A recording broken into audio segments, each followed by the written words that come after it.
Hello students, in last video we have seen stages involved in committing an cyber attack on a network.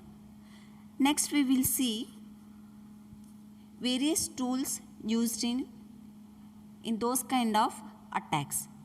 Okay, the first tool is proxy servers and anonymizers. The second is phishing. Third, password cracking, keyloggers and spywares, virus and worms, Trojan horses and backdoors, steganography, SQL injection, DOS and DDoS attack tools. The last one is buffer overflow. First we will see about proxy servers and anonymizers. What is a proxy server here? It is a server application or a computer that acts as an intermediary for a request from a client seeking for a resources from the server, and that server will provide those resources. And proxy servers functions on behalf of the client when requesting a services by hiding the origin of the request to the resource server.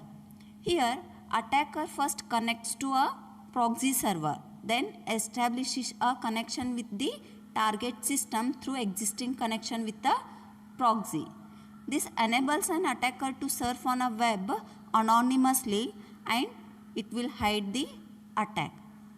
A client connects to the proxy server and requests some services such as a file, web page or other resources available from the different server.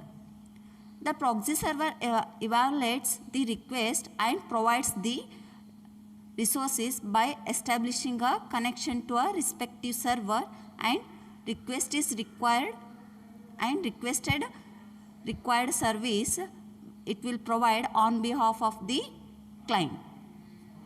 Sometimes the proxy server will store the results and give us stored results instead of making a new one. Those kind of special proxy servers we can call as a cache server. What is the purpose for using a proxy servers?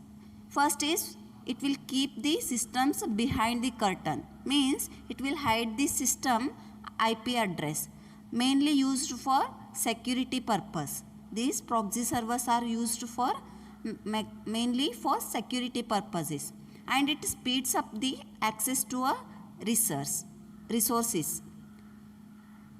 A specialized proxy servers are used to filter the unwanted content such as advertisements and all. Next purpose is proxy server can be used as a IP address multiplexer to enable to connect a number of components or computers on a internet. One advantage of this proxy server is that it's a cache memory and it can serve all the users. If one or more websites are requested frequently, maybe by the different users, it is present to be in the proxy server's cache memory, which will improve the user response time. When user requests that particular website, easily and fastly it will give the resources because it will already stored in a proxy's cache memory. Some of the listed websites, I listed some websites where we can get a free proxy servers. Okay, these are the websites.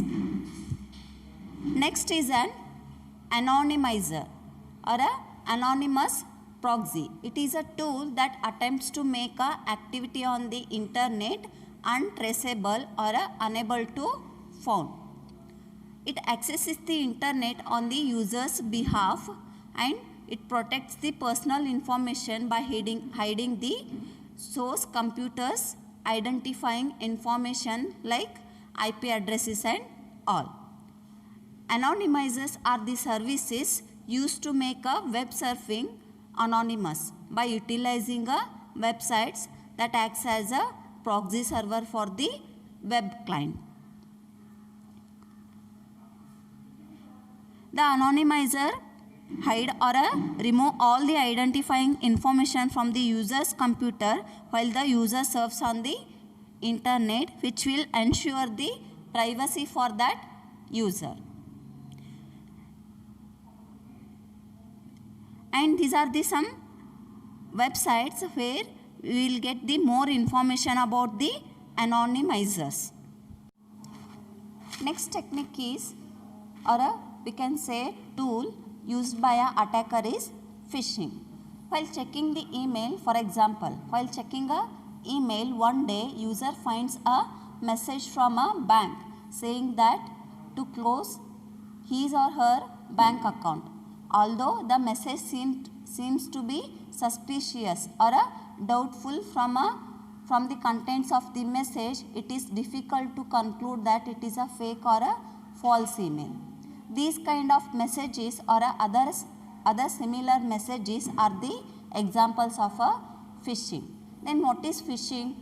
Phishing is a fraudulent activity or a illegal activity attempt to obtain the sensitive information or a data such as username, passwords, credit card details by pretending or act as a oneself as a trustworthy person or a entity in an electronic communication.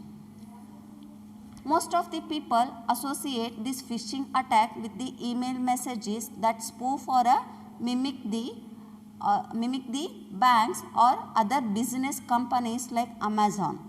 And these messages look like authentic and attempt to get a user to reveal their personal information.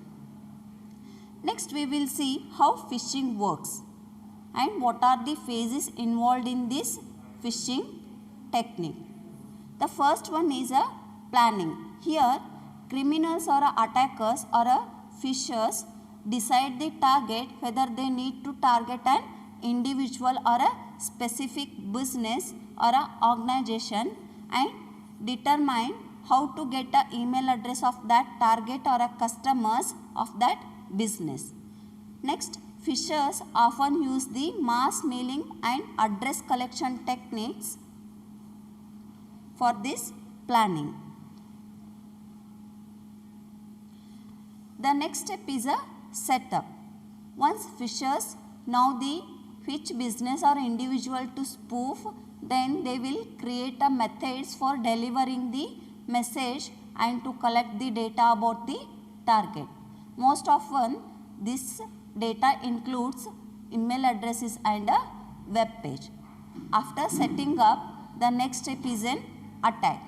In this step, a phisher sends a phony message that appears to be from a reputed source or a trustworthy source. After this attack, the next step is the collection of information of victims. Here, phisher collects or records information from the web pages or pop-up windows. Then the last step is identity theft and fraud.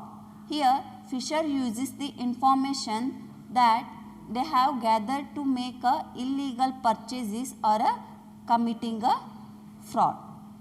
Nowadays, more and more organizations and institutions are providing greater online access for their customers, and hence criminals are successfully using phishing techniques to steal the personal information and conduct the ID theft at a global level.